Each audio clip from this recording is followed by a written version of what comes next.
Guys, assalamualaikum warahmatullahi wabarakatuh. Terima kasih yang udah stay sama channelnya Tisam Official guys. Semoga langsung sehat, berkabar kalau untuk kita semuanya. Gimana nih kabar kalian, sehat? Alhamdulillah. Wis di luar 13 derajat ya cuy. Wis tapi nggak apa-apa, Kaisam itu bertahan di sini untuk ngoceh dulu, mencari keringat dengan begibah dengan kalian. Gimana kabar kalian? Sehat walafiat? Alhamdulillah kayak Tisam. Alhamdulillah ya. Kaisam juga doakan teman Kaisam yang masih kesulitan, semoga Allah mudahkan. Teman Kaisam yang masih berjuang di rumah majikan tentunya diberikan kekuatan sampai finish ya. Apapun, walaupun mental kalian kena, Kaisam itu tidak menghimbau kalian untuk kabur langsung ke Indonesia. Jangan ya cuy ya. Putuskan secara notis atau break kontrak atau langsung hari itu juga keluar boleh ya. Jangan membiasakan kita untuk beli tiket pesawat dan langsung kabur, jangan ya. Oke, teman Kaisam yang masih sakit di rumah sakit juga tentunya semoga Allah angkat sakitnya. Teman Kaisam yang masih berkeluh dengan rentenir dan debt collector, semoga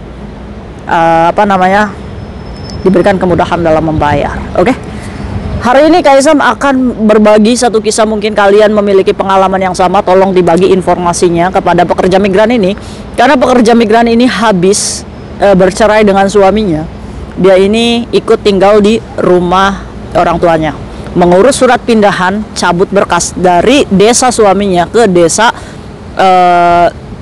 orang tuanya. Itu ternyata lucu kayak itu. Tiba-tiba dia itu chat kayak Tisam bantu saya. Kenapa kamu, ya kan? Kayak Tisam, gimana dong, orang saya itu masih hidup di Hong Kong, ya kan? Terus kenapa? Iya, saya itu sudah almarhum di Indonesia katanya. Loh kok bisa? Jadi yang chat kayak Tisam siapa ini? Aduh, gimana sih cuy ceritanya? Mungkin buat kalian yang sudah dinyatakan meninggal di Indonesia padahal kalian masih hidup di Hong Kong, ini mungkin kalian terlalu lama di Hong Kong nggak pulang-pulang, jadi data kalian di Indonesia ini sudah dinyatakan meninggal. Sakit hati nggak sih kalian? Oke cuy, jadi pekerja migran ini ceritanya yang tadi itu, dia di Hong Kong itu sudah 8 tahun. Nah baru 1 tahun belakangan ini dia ini berkonflik dengan suaminya. Suaminya ini ada rumah yang dibangun oleh si pekerja migran ini di Hong Kong, tapi di tanah mertuanya. Jadi si pekerja migran yang bekerja di 8 tahun di Hong Kong ini nggak bisa memiliki rumah ini. Cuma karena dia ini ngerasa itu rumah dibangun oleh dia dan keadaan rumah tangganya yang semrawut, jadi pekerja migran ini dicerailah tuh oleh suaminya. Yang nggak tahu nih suaminya karena istrinya nggak mau pulang-pulang atau karena masalah lain, ya kita nggak pernah tahu ya cuy ya. Nah tiba-tiba boyongan nih cuy oleh saudara-saudaranya nih, termasuknya pekerja migran ini punya kakak, jadi nyuruh kakaknya untuk mengambil barang-barang ya purik ke rumah orang tua karena bercerai ya dalam 1 tahun itu. Nah karena si masalah paketan ini cuy, ini gara-gara paket ini jadi tahu nih kalau misalkan data yang ada di Indonesia nya meninggal ya kan. Gara-gara paketan ini otomatis dibutuhkan surat pengantar pindahan ya kan. Apalagi sekarang itu kalau mau renew kontrak kerja kan sesuai dengan alamat yang dianya ya kan. Akhirnya menyuruh lagi nih kakaknya nih, sis tolong dong sis urus surat pindahan saya di rumah ya kan. Akhirnya nih sisnya ini kan datang tuh ke rumah suaminya kan. Nah posisinya itu rumahnya sudah dijual, udah nggak ada, bukan milik dari suaminya lagi. Nah setelah dia ini datang ke desa itu, ternyata data tersebut ini kan petugasnya ini ngecek tuh ya cuy ya dari desa, loh ini udah almarhum loh. Jadi kakaknya ini, loh aduh saya orang masih hidup kok di Hong Kong, kok dibilang almarhum? Loh iya ini datanya sudah almarhum, ini ada surat kematiannya katanya. Akhirnya nggak percaya nih cuy, lanjut ke kecamatan nih cuy. Dari kecamatan datanya pas dibuka, loh ini almarhum. Astagfirullahaladzim, Kaisam sampai ngakak. Kaisam boleh yang ngakak ya, nggak apa-apa ya. Kaisam tuh bukan ngakakin masalah kamu, cuma lucu gitu ya kan. Dari kecamatan, nggak sampai situ aja nih sisisnya nih, pergi ke Dukcapil cuy, bagian kabupaten, Dinas Pendudukan dan Catatan Sipil ya. Di sana juga almarhum ini pekerja migran. Waduh kayak Tisam gimana? Udah saya tuh mau cuti kayak Tisam, nanti saya dicekal di imigrasi Indonesia gimana? Ya akhirnya Kaisam tuh ngomong, kamu bercerai apa sama suamimu? Iya, ini kayaknya sih kayak Tisam, bau-baunya ini suami saya yang mengirim surat kematian ke dinas, ya kan? Tapi akhirnya kebongkar juga nih si pekerja migran ini, akhirnya jujur sama Kaisam. Kaisam, saya kasih tahu ya sama Kaisam, tapi Kaisam jangan bilang siapa-siapa, ini Kaisam itu bikin konten jadi pada tahu jadinya. Enggak, ini cuma ini aja, apa namanya, edukasi untuk kita ya, barangkali yang memiliki permasalahan yang sama boleh dibagi gimana sih caranya nih kalau misalkan kita dimatikan datanya di Indonesia ya, apakah berpengaruh dengan visa kedatangan kita di Indonesia. Oke, lanjut dulu. Jadi ceritanya si pekerja migran ini punya hutang cuy di bank. Nah, punya hutang di bank, ini kolektor sudah nyampe di rumah suaminya. Kolektor sudah nyampe di rumah suaminya, terus dalam keadaan posisi yang lagi ribut kan, ya mungkin gara-gara uang ya. Kalau rumah tangga itu faktor pertama hancur kalau nggak punya iman itu apa? Duit, ya kan.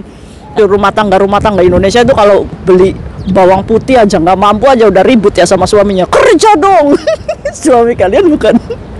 Akhirnya si pekerja migran ini ngomong nih sama debt kolektornya, saya punya rumah tuh di sana yang ditinggali suami saya, minta aja tuh suami saya untuk dijual, saya bayar, lunaskan saja hutang saya, ya kan. Itu adalah pemberitahuan si pekerja migran ini ke debt kolektornya. Mungkin kong kali kong nih debt kolektor sama suaminya mungkin. Nah, rumahnya dijual, utangnya nggak ada, malah dibikin data kematian cuy ke desa. Loh, kok bisa? Emang bisa dipalsukan ya kayak gitu? Nah, abang kalau misalkan sudah ada surat kematian dari Indonesia itu kan berhenti menagih cuy.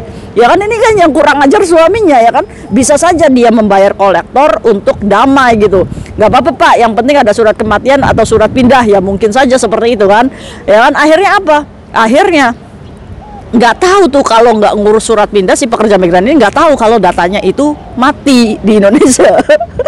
Akhirnya saya kesel kayak saya kira rumah dijual itu dibayar hutang-hutang ke debt kolektor, nggak tahu sekarang rimbanya kemana itu mantan suami saya, ya kan. Jadi pekerja migran ini termasuknya emak-emak nih cuy yang nggak tahu informasi. Jadi akhirnya sisisnya ini yang ada di Indonesia ini modag-madig ya, dari desa, kecamatan, terus kabupaten, adiknya dinyatakan meninggoy gitu kan.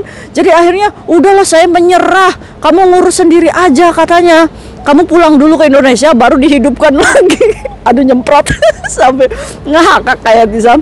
Akhirnya galau ini pekerja migran, akhirnya chat kayak Tisam kan tadi sore. Kaisam itu ya ketawa, Kaisam nanti kalau saya cuti nanti saya nggak boleh masuk Indonesia gimana. Aduh, kita bahas yuk.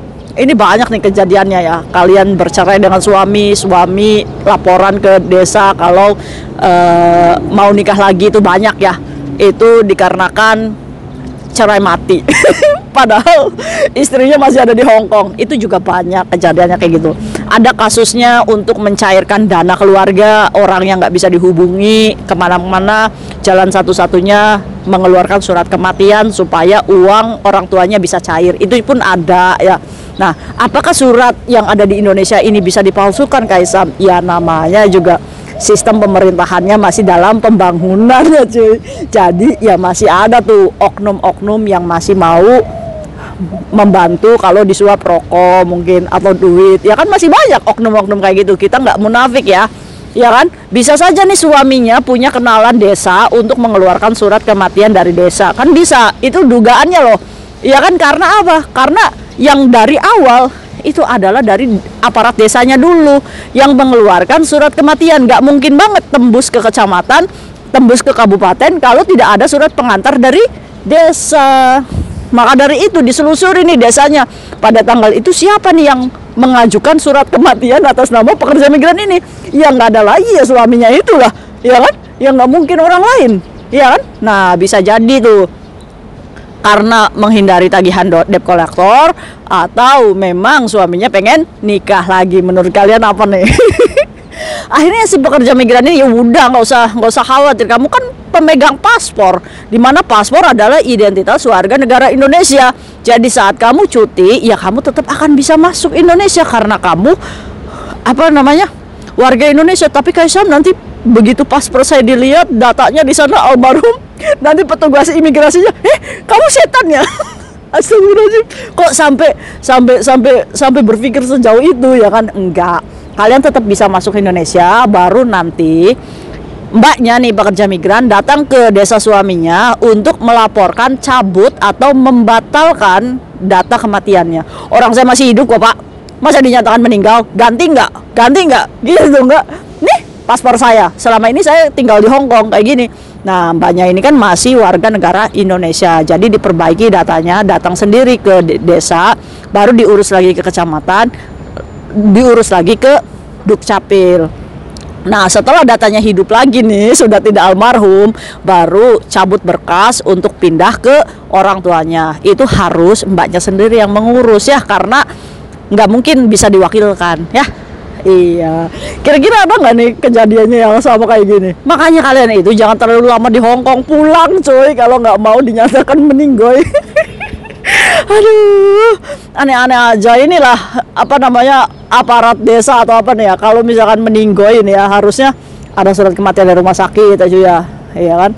Orang kayak Tisam meninggoy di rumah aja yang nggak perlu rumah sakit lah kayak Tisam. Iya, itu kan balik lagi aparat desanya yang mau membuat surat seperti itu. Sebenarnya resikonya gede loh ini, pemalsuan data ya kan, bisa dituntut itu, jangan main-main ya kan. Aduh, kira-kira kalian ada nggak nih pekerja-pekerja migran yang dinyatakan meninggoy oleh suaminya karena suaminya nikah lagi? Kasihan deh lu. Nggak apa-apa, harus move on ya, harus semangat. See you next video, bye bye. Assalamualaikum warahmatullahi wabarakatuh. Bye bye.